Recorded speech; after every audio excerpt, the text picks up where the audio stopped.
यार तायडे तू एवढा नको विचार करू यार, मूड तुझा खराब होतो उगाच. अण्णा दो कटिंग चहा पी. मी त्या माणसाचं काहीतरी करा हो. तो माणूस ना मला एक दिवस वेड लावणार आहे, वेड.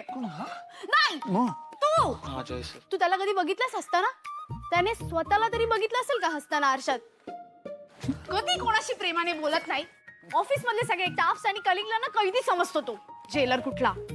केवढं बोलते तायडे सरांना. हे घे चहा घे, शांतो.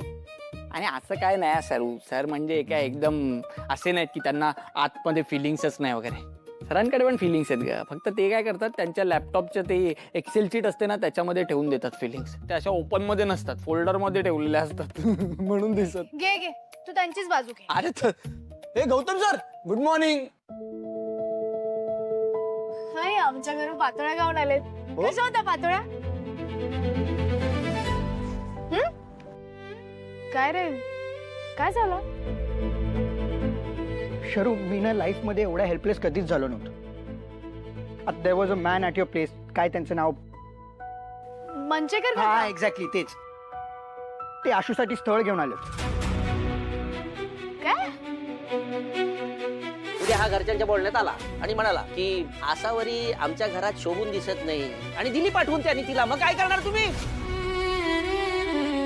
काय झालंय का आतापर्यंत? साधा साखरपुडा पण झालेला नाहीये. मग यांच्या आईनं अटी टाकली आहे. हा, त्या सगळ्याच अटी काय पूर्ण होणार आहेत का? शक्य आहे का ते? काय गॅरंटी आहे? हे सगळं ना त्या अटीमुळे होतं. आईचं बरोबर आहे, दादानं लग्नाच्या टॉपिकला सिरियसली घेतच नाही. तरी फक्त प्रॉमिस केलंय, करत काहीच नाही.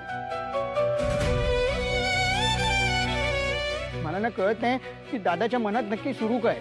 हे त्या लग्न करायचंय का नाही करायचंय, का फक्त आईला बोललंय बस. हे सगळं एवढं कन्फ्युजिंग आहे ना शरू. शरू, मला आशूला गमवायचं नाहीये. दादाला बोल ना. तू शांत हो प्लीज. बाईक नाही, नको बोलू शरू.